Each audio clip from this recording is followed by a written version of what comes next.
à tous et à toutes et bienvenue sur Imo Stories, le podcast qui vous plonge dans les coulisses de l'entrepreneuriat, dans l'immobilier. Je m'appelle Thomas Reynaud, je suis le cofondateur de Garant.me et j'ai une ambition qui est très simple, vous faire découvrir le parcours de celles et ceux qui font l'immobilier, qui ont un parcours inspirant pour parler à ceux qui veulent se lancer dans ce secteur qui nous passionne tous. On a lancé Imo Stories en partenariat avec l'ESPI, l'École supérieure immobilière. L'ESPI forme les jeunes professionnels de l'immobilier de demain. Et le but est de leur faire découvrir aujourd'hui le parcours d'Emma Mala, qui est cofondatrice de Beanstalk. Bonjour Emma. Bonjour Thomas. Merci d'être venue. Est-ce que tu peux nous expliquer en quelques mots ce qu'est Beanstalk ? Alors, Beanstalk, c'est une plateforme d'investissement locatif. Donc concrètement, ça ressemble à un SoLoger. On va y retrouver beaucoup d'annonces de projets d'investissement locatif avec certaines différences. Donc la première différence, c'est qu'on va y trouver que de l'investissement locatif. La deuxième différence, c'est que toutes ces annonces-là ont été visitées, vérifiées par nos équipes. Donc, il y a eu un gros filtre qui a été fait. Et la troisième différence, c'est que au-delà des annonces, il y a tout un package de services qui vient avec pour qu'on puisse accompagner les acquéreurs dans leur parcours d'investissement, du moment où ils se posent des premières questions jusqu'à la gestion locative. Ok, vous avez lancé ça en quelle année ? Est-ce que c'est nouveau comme concept ? Ça se rapproche de quel métier qu'on connaît un peu ? Alors, on a lancé ça en 2020, donc en plein Covid. Ça se rapproche d'un métier de chasseur immobilier, mais en même temps, ça agrège beaucoup de métiers. Donc aujourd'hui, dans les équipes Beanstalk, on a beaucoup d'équipes opérationnelles qui couvrent beaucoup de métiers, dont donc la partie expertise immobilière, mais aussi les travaux, par exemple. Donc nous, on a une équipe qui s'occupe de la rénovation, de la remise aux normes, de l'ameublement. On est courtier en crédit immobilier, donc on accompagne nos clients dans leur recherche de crédit et on gère la gestion locative. Donc on est également une agence de gestion locative. Donc ça couvre beaucoup de métiers. Et c'est un peu le concept, c'est de pouvoir offrir vraiment une expérience clé en main aux clients qui ont peur de se lancer dans l'investissement locatif parce qu'il y a énormément d'expertise à maîtriser et qui du coup ont envie de gagner du temps et de faire moins d'erreurs en se lançant. Ok, alors tu parles d'un lancement en 2020. Qu'est-ce qui vous a poussé à lancer Beanstalk à ce moment-là ? Alors, d'un point de vue macro, on était dans un monde qui était très différent du monde actuel. On a été dans un monde où les taux étaient très très bas et où il y avait un énorme boom de l'investissement locatif. Donc, à l'époque, il y avait plus de 300 000 transactions qui concernent de l'investissement locatif par an. Beaucoup de gens avaient envie de se lancer, sauf que... 300 000, et à l'époque, il y avait à peu près 1 million de transactions, voilà, donc à tout peu à fait. près un tiers du marché qui est pour faire de l'investissement.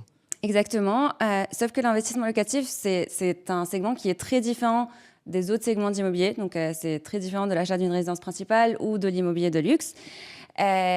Et il n'existait pas sur le marché une solution qui permettait d'un côté aux acquéreurs de pouvoir savoir quel bien il fallait acheter et d'un autre côté des outils qui permettent aux agents immobiliers de mieux commercialiser cette typologie de biens. Donc, Beanstalk, vous travaillez avec des particuliers, mais aussi avec des agences immobilières ? Voilà, tout à fait. Donc, d'un point de vue demande, donc nos clients sont des acquéreurs particuliers et notre sourcing de biens est basé sur des partenariats qu'on a avec des agences immobilières locales. Donc, pour ces agences immobilières, on a développé une application. Donc, c'est des outils qui leur permettent de mieux pricer les biens en fonction de leur potentiel locatif et aussi de les commercialiser auprès d'acquéreurs qui sont des investisseurs qui ont été validés par Beanstalk. Et qu'est-ce qui fait que 2020 était un bon moment ? Comment est venue l'idée en fait ? Alors, l'idée est venue d'expériences personnelles. Donc, avant Beanstalk, je travaillais dans une entreprise qui s'appelle toujours Glovo. C'est une application de livraison, donc rien à voir avec l'immobilier. J'essaye encore de trouver quelqu'un qui s'est lancé dans l'immobilier parce qu'il y avait une vocation initiale, mais je vais trouver. Alors, moi, c'était limite le contraire. Je ne voulais pas me lancer dans l'immobilier. Et en 2019, on commençait à réfléchir avec mon associé du coup, que j'avais rencontré chez Glovo.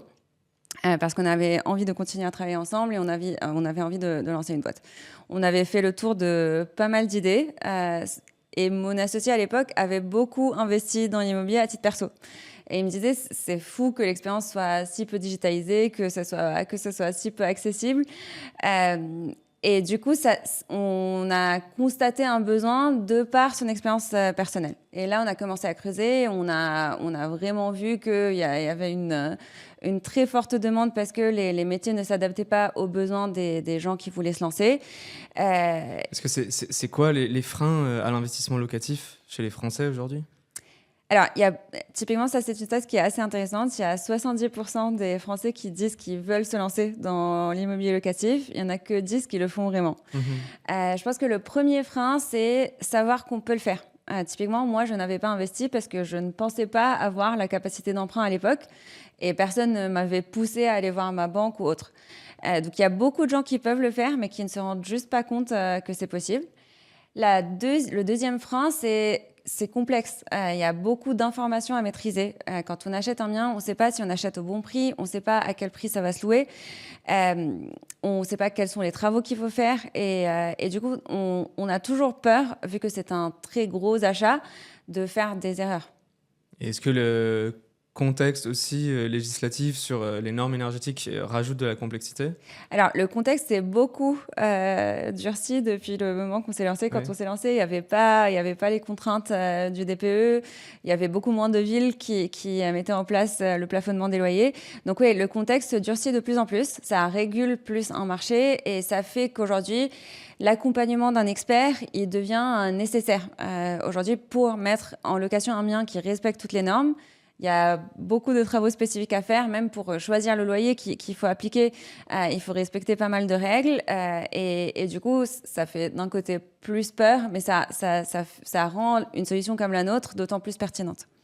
Alors, on a vu d'autres acteurs émerger sur le marché. Qu'est-ce qui fait qu'aujourd'hui, Beanstock est toujours là, toujours actif dans un marché qui s'est un peu effondré sur les 18 derniers mois ? C'est quoi la sauce secrète ?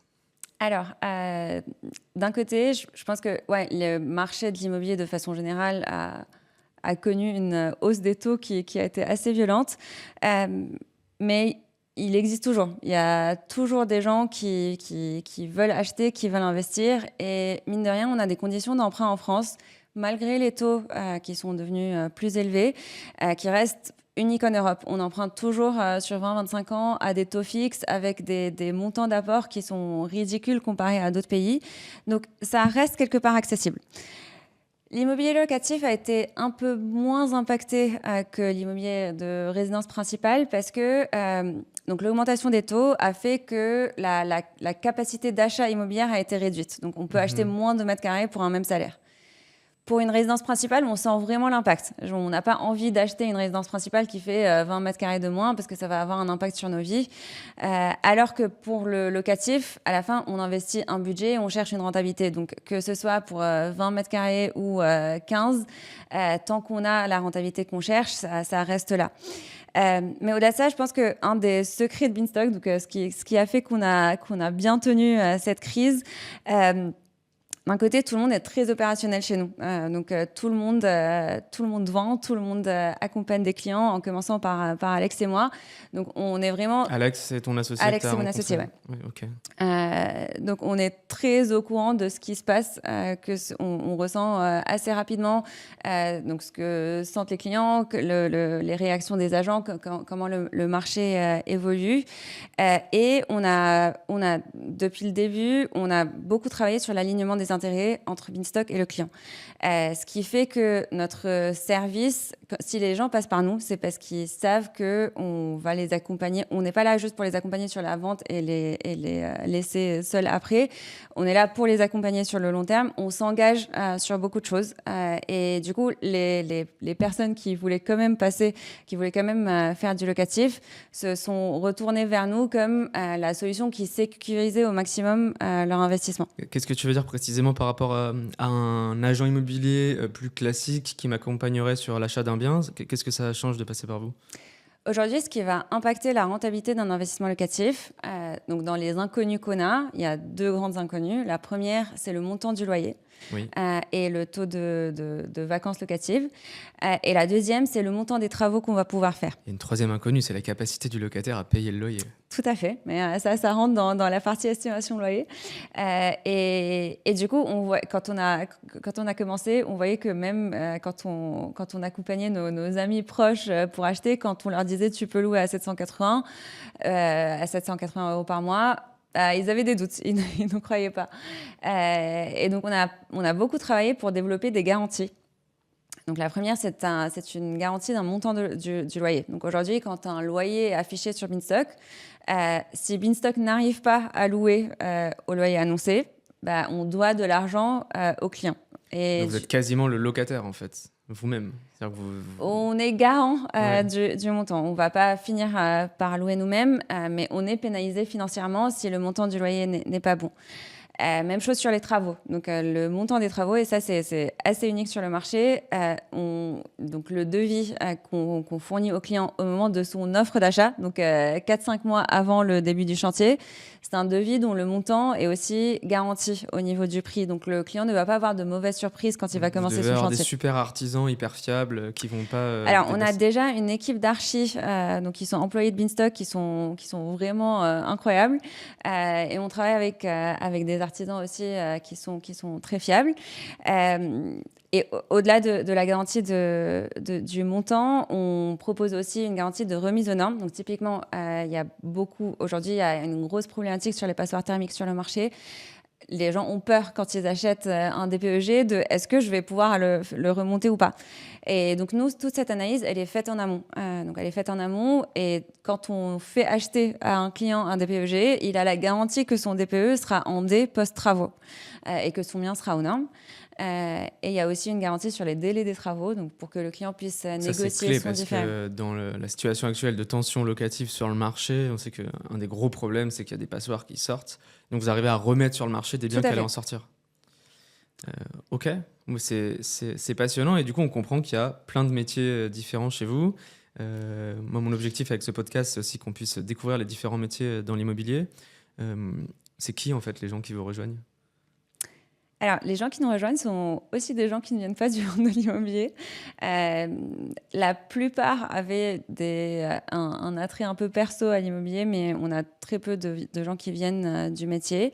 On a beaucoup de reconversions. On a une ostéopathe qui aujourd'hui accompagne des clients sur leurs transactions, un patron de bar. Bref, on a des gens qui viennent d'un peu partout. C'est un beau message, ça veut aussi dire que c'est fait pour tout le monde. Voilà, c'est vraiment fait pour tout le monde.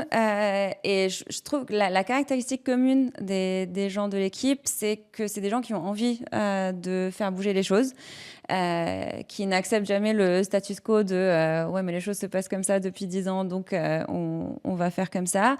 Après, il y a surtout, il faut aimer le service client. Il faut aimer échanger avec les clients, que ce soit les clients acquéreurs ou les agents, mais c'est un métier où il y a énormément d'humains. Alors, tu parlais d'expertise et du fait que les gens ont besoin d'accompagnement pour oser se lancer. Comment on accompagne un ancien barman ou une ancienne ostéo sur des métiers qui sont assez techniques ? Alors, on a développé ce qu'on appelle chez nous la Bean School, où il y a des formations assez intenses sur 3 mois sur des métiers spécifiques. Et du coup, après ces 3 mois, Donc, quand j'arrive chez Beanstock, je retourne à l'école. Voilà, exactement. C'est l'école immobilière de Beanstock où on forme donc sur l'aspect immobilier, mais aussi sur les spécificités de l'investissement locatif et de notre façon de travailler, que ce soit avec les agents, avec les artisans, avec les banques, etc.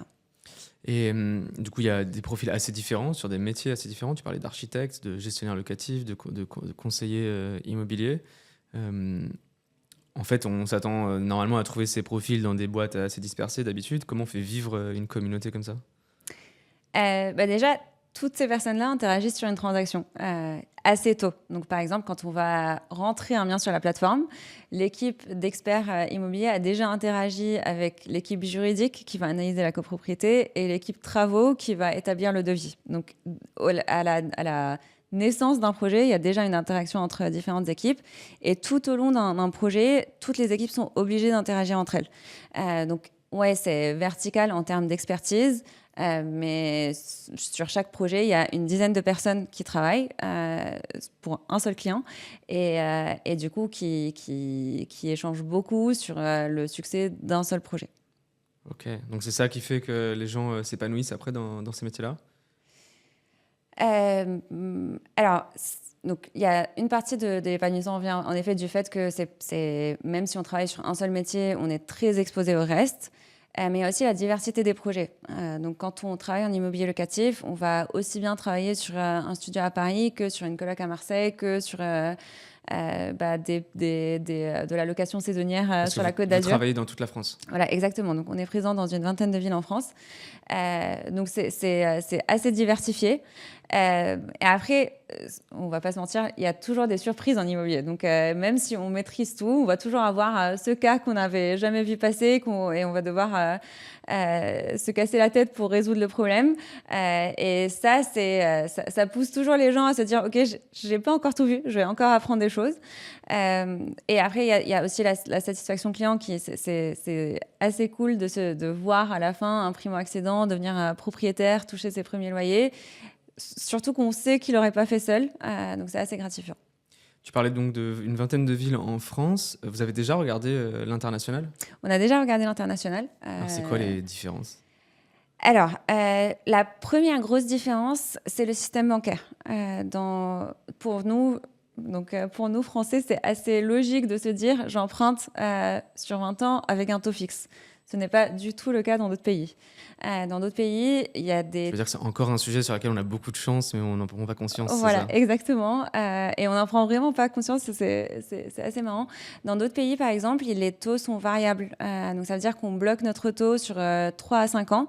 Mais du coup, si on avait emprunté en 2020 et que là, on doit refinancer, notre mensualité de crédit va beaucoup augmenter, ce qui va d'un côté impacter la rentabilité de l'investissement, mais d'un autre côté, impacter aussi notre reste à vivre mensuel.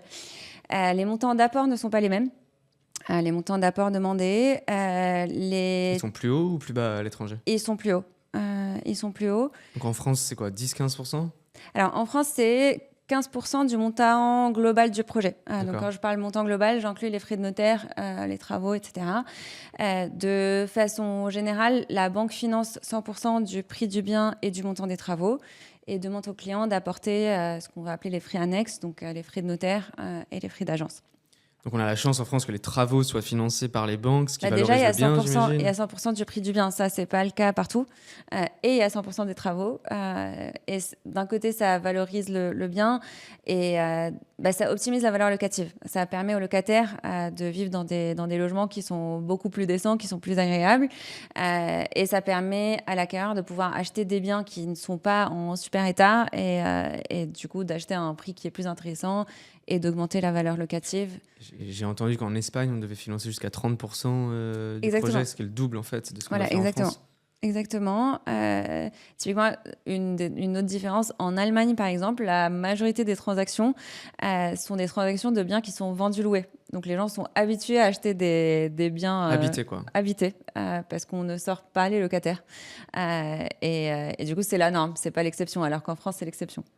Ce qui peut aussi être intéressant parce que mon bien est déjà loué, donc j'ai Ouais, des entrées tout de suite. mais ça fait que ton loyer a été fixé il y a une dizaine d'années et que du coup, là, les prix ont augmenté, mais tu n'arrives pas à augmenter ton loyer. Après, il y a une différence qui est assez clé aussi. C'est un peu comme le système bancaire, c'est la fiscalité. On en Oui. parle assez peu, mais la fiscalité des locations meublées en France est très intéressante. C'est d'ailleurs une des seules fiscalités qui est aussi intéressante en France. Donc aujourd'hui, quand on achète un bien et qu'on le loue en meublé, on fait partie d'un régime qu'on va appeler la LMNP, donc les loueurs meublés non professionnels. Ce qui fait que donc ce régime-là permet aux bailleurs, au-delà de soustraire les dépenses opérationnelles qu'ils vont avoir de leurs revenus locatifs, d'amortir leurs biens. Ce qui fait, si on veut la faire courte, que pendant les 10 à 15 premières années d'exploitation, le bailleur n'aura pas d'impôt à payer sur ses revenus locatifs. Et du coup, ça rend l'investissement locatif d'autant plus intéressant. Si on revient un peu à toi, tu nous as parlé du début de ta carrière chez Glovo. Qu'est-ce que tu as appris là-bas? Qu'est-ce qui t'a inspiré et qui te sert ensuite aujourd'hui dans l'immobilier? La plus grande similarité entre Glovo et Beanstalk, c'est que c'est ce qu'on va appeler marketplace. Donc, c'est des plateformes où il faut toujours équilibrer l'offre et la demande. Et du coup, il faut beaucoup réfléchir à comment je sécurise mon offre. Donc, l'offre chez Beanstalk, c'est les projets d'investissement qu'on va proposer à nos clients. Et du coup, pour nous, la richesse de Beanstalk, c'est d'un côté donc, tous les projets qu'on va pouvoir proposer, parce que les projets qu'on va retrouver sur Beanstalk sont exclusifs. Donc, on ne peut pas les retrouver ailleurs. Et c'est aussi des projets qui... Donc ça doit être quelque chose qui est aussi difficile à négocier avec les agences qui vous les proposent, j'imagine. Alors, ce qu'on négocie avec les agences, on accepte de rentrer un bien que si on pense qu'on a de très fortes chances de le vendre. On négocie des exclusivités qui sont limitées dans le temps. Donc, ce qui fait qu'on dit à l'agent, tu nous donnes X jours. Si on n'arrive pas à... Ouais, c'est un jour. Si on n'arrive pas à vendre le bien, c'est que de toute façon, ça n'intéresse pas nos investisseurs. Et typiquement, cette notion d'exclusivité, je l'avais apprise chez Glovo parce que donc quand je travaillais chez Glovo, on commandait sur une application plutôt qu'une autre en fonction des restos qu'il y avait sur une application. Et donc, l'application... Glovo est présent en France ? Étaient présents en France. Ce n'est plus le cas, mais ils étaient présents. Il y en a beaucoup en Espagne. Alors, ils sont dans une vingtaine de pays. Mais oui, le pays phare, c'est l'Espagne. Ils sont très présents en Italie aussi. Et dans chaque marché, on voit qu'ils gagnent le marché s'ils ont les meilleurs restos. Et donc, c'était un peu notre constat de départ quand on a lancé Beanstalk, c'est qu'on peut proposer le meilleur service. Si on n'a pas les bons produits, les clients ne vont pas passer par nous. Et c'est pour ça qu'on a beaucoup développé d'outils pour les agents, parce qu'on veut que les agents passent en priorité par nous. Et donc, il y a l'exclusivité des projets, il y a la qualité des projets aussi. Donc, parce qu'on est connecté au back-office des agents, on a accès à des biens qui ne sont pas encore sur le marché. Et donc, on peut proposer des produits qui sont plus rentables que la moyenne du marché à nos clients en priorité. Ok, donc en fait, c'est des apprentissages que tu as recyclés, entre guillemets, voilà, et qui sont valables ouais. dans l'immobilier. Aujourd'hui, c'est quoi qui te motive au quotidien en tant qu'entrepreneur ?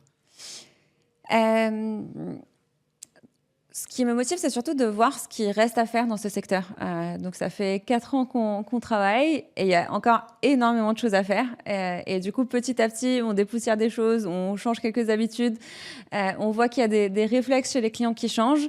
Et malgré tout le chemin parcouru, entre guillemets, je vois qu'il nous reste 90% de l'histoire à écrire. Ouais.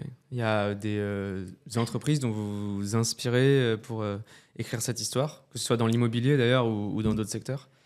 On regarde beaucoup ce qui se fait en immobilier dans des marchés qui sont complètement différents, comme les États-Unis par exemple, où là-bas l'investissement immobilier est beaucoup plus professionnalisé qu'ici. Donc là-bas, c'est principalement des fonds qui font de l'investissement immobilier plutôt que des particuliers.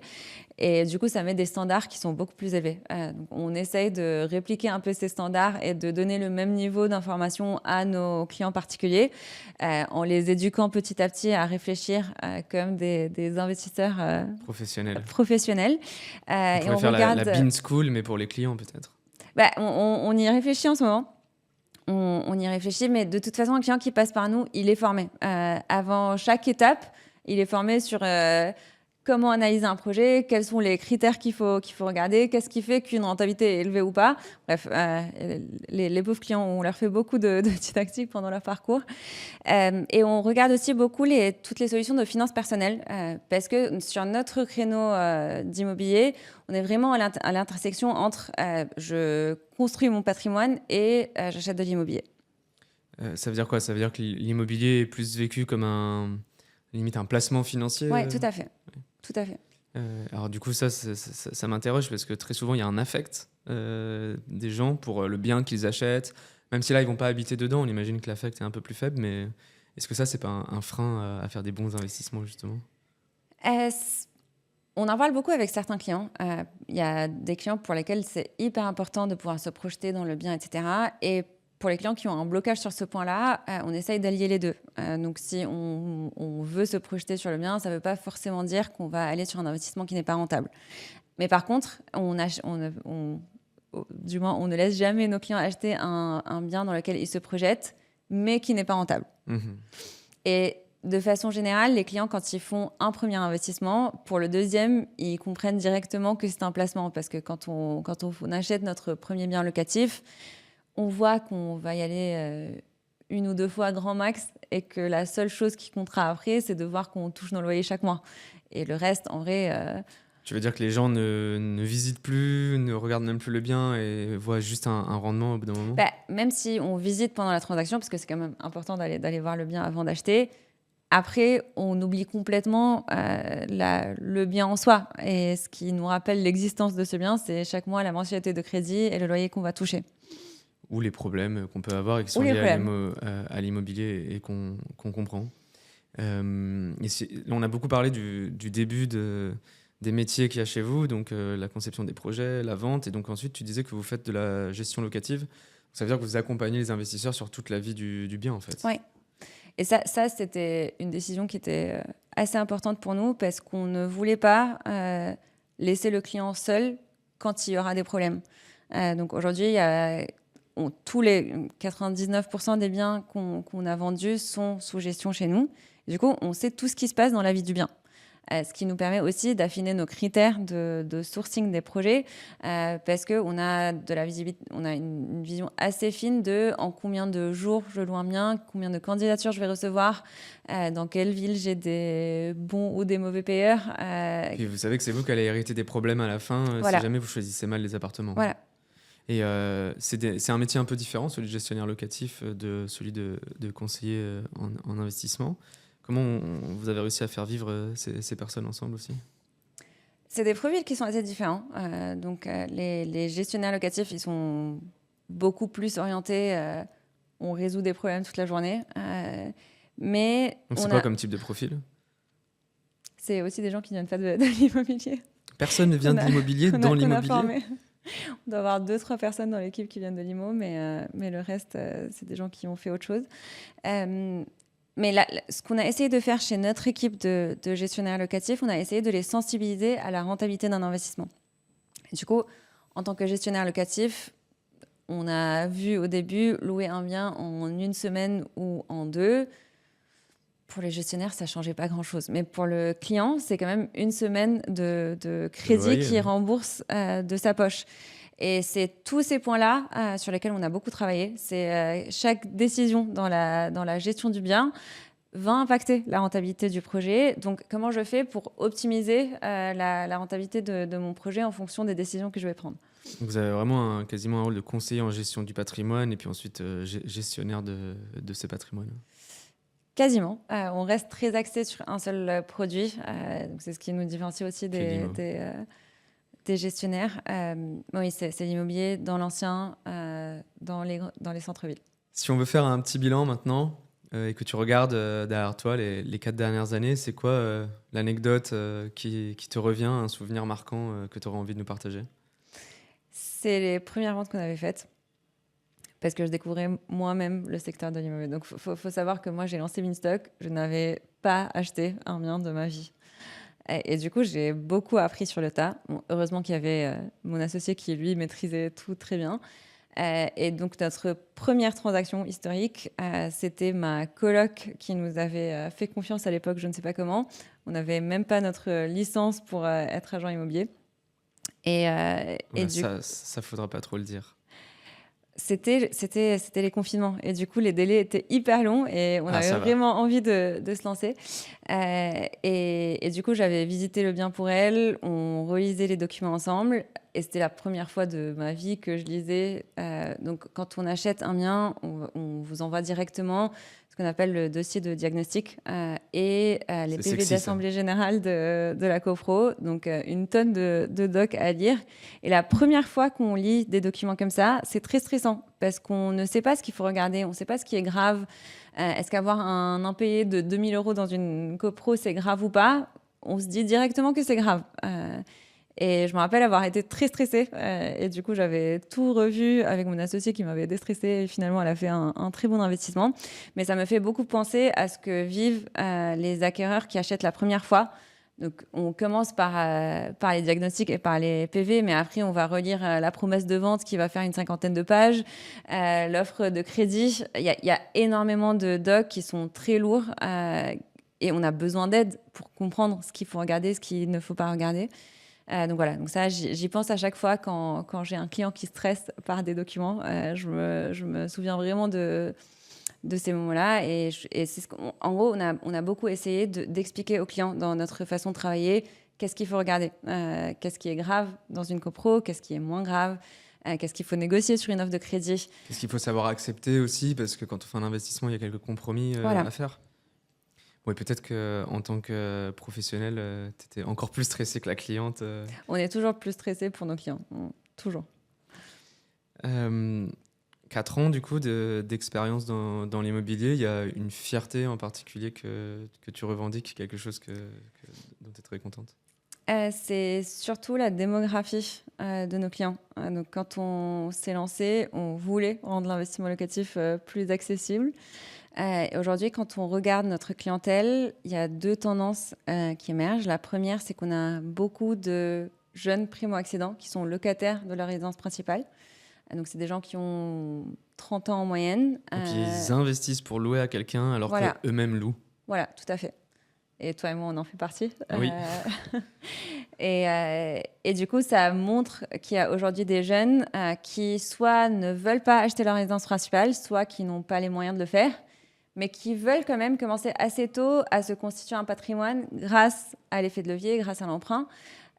Et du coup, on voit que le profil type d'un investisseur locatif change. Il y a une dizaine d'années, c'était plus des gens qui étaient propriétaires de leur résidence principale, qui avaient 40 à 50 ans. Aujourd'hui, c'est les jeunes qui font de l'investissement locatif. Et la deuxième tendance, donc quand on a commencé, j'étais assez choquée par une stat, c'était qu'il n'y a que 20% des investissements locatifs en France qui sont faits par des femmes. C'est peu. C'est très peu.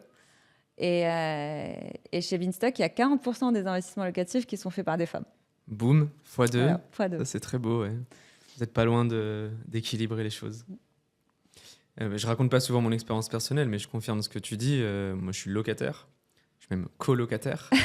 Et j'ai investi dans l'immobilier parce que j'étais pas sûr d'où je voulais m'installer à long terme. En revanche, j'étais sûr que je voulais profiter de ma capacité d'emprunt pour le faire le plus vite possible. Donc, je comprends cette démographie Binstock. De l'autre côté, est-ce qu'il y a quelque chose, un souvenir qui est plus douloureux, un échec ou quelque chose que tu aurais fait différemment et que tu voudrais nous raconter? Ouais. Donc, quand on a commencé, on voulait vraiment être la plateforme qui met en relation le client avec des prestataires, par exemple avec des entreprises de travaux, etc. Parce qu'on voulait que ce soit le plus transparent possible, le plus accessible possible pour tout le monde. Et mettre en relation, ça voulait dire avoir le contact d'un professionnel auquel vous avez confiance et dire au particulier, va voir ce monsieur ou cette dame, il travaille bien. Voilà, tout à fait. Et du coup, en termes d'expérience client, c'était pas incroyable parce que le client avait besoin d'un seul professionnel à qui ils peuvent faire vraiment confiance. Et donc aujourd'hui, on a tout internalisé petit à petit. Donc, on a internalisé le courtage en crédit, on a internalisé les travaux, la gestion locative. Donc, on est le point de contact unique pour le client tout au long de la transaction. J'aurais aimé qu'on le fasse un peu plus tôt. Et il y a une deuxième chose, et du coup, comme on parle à des gens qui s'orientent vers des carrières immobilières, ce serait intéressant d'en parler. Tout métier dans l'immobilier requiert des compétences de vente. Donc, même les archis doivent savoir vendre le projet qu'ils font. Et on a mis un peu de temps à faire accepter à tout le monde que tout le monde doit développer des compétences commerciales. Et aujourd'hui, ça fait partie intégrante de la Bin School. Il faut être sales avant tout. Il faut savoir que ce soit bien négocier pour nos clients ou vendre notre projet de rénovation au client, le convaincre de nos idées. Et du coup, pour tous les gens qui se lancent en IMO, je pense qu'il faut toujours travailler sur ces compétences-là. On a les mêmes exigences chez Garant.me. Ça fait même partie des valeurs de la société, que chacun soit représentant et vendeur. Si on regarde maintenant un peu plus l'actualité, on revient d'un paradis où l'investissement locatif était porté par un contexte financier très avantageux. Ça s'est complètement retourné l'année dernière. Comment tu vois la situation évoluer, sachant que là, pour prévenir nos auditeurs, on enregistre mi-juillet? Alors, je ne dirais pas que la situation s'est complètement retournée. Je dirais plutôt qu'on a été tellement habitué à des taux qui étaient très, très bas qu'on a eu du mal à accepter une hausse de taux qui reste moyenne par rapport à d'autres marchés. Aux US, par exemple, ils empruntent à 7 à 8% par an. Le double de la France. Le double. En Amérique latine, ils empruntent à 10%. Donc, et le marché s'est pas plus effondré qu'ici? Alors, je sais pas si effondré le bon aux terme, US, il ne s'est pas du tout effondré. Parce qu'il n'y a pas assez d'offres. Ils sont en pénurie de logements. Mais du coup, je pense que ce qui s'est passé, c'est que les gens en France ont mis un peu de temps à accepter ce nouveau monde où on emprunte à 3,5%, ce qui reste quand même assez acceptable. Quand on parle à nos parents voilà, qui ont exactement. acheté il y a 25 ans et ils ont emprunté à ce taux-là. Ouais. Voilà. Et en même temps, on a observé un phénomène qui est assez intéressant, c'est que tout le monde a beaucoup parlé de la baisse des prix. Tout le monde s'attendait à un effondrement des prix de l'immobilier parce que en effet, la hausse des taux a été assez violente. Et finalement, il y a eu une stabilisation, voire une petite baisse des prix, mais les prix ne se sont pas effondrés. Moins de 5%. Ça dépend des zones. Après, moi, je parle sur l'investissement locatif, donc ça reste des biens qui sont très liquides sur des zones qui sont très tendues. Mais c'est de l'ordre de 5%. Donc, il y a beaucoup plus de négociations qu'avant. Donc, avant, on ne pouvait pas négocier les prix. Là, on peut beaucoup plus négocier les prix. Mais ça montre d'un côté la résilience du marché. L'investissement locatif, c'est un marché qui est ultra résilient. D'un côté, la valeur de l'actif est restée quasiment stable et les loyers ont augmenté plus rapidement que d'habitude avec l'inflation. Donc, ça valide un peu donc, le côté résilient de l'actif. Et je vois aujourd'hui que le marché commence à se débloquer. Donc les vendeurs, ils sont beaucoup plus ouverts à des négociations de prix que ce qu'ils étaient il y a un an. Parce que ça fait 6 mois que le bien est sur le marché et qu'ils voudraient y arriver, quoi. Exactement. Et les acquéreurs comprennent aussi qu'aujourd'hui, ils empruntent à 3,5 ou à 3,7%.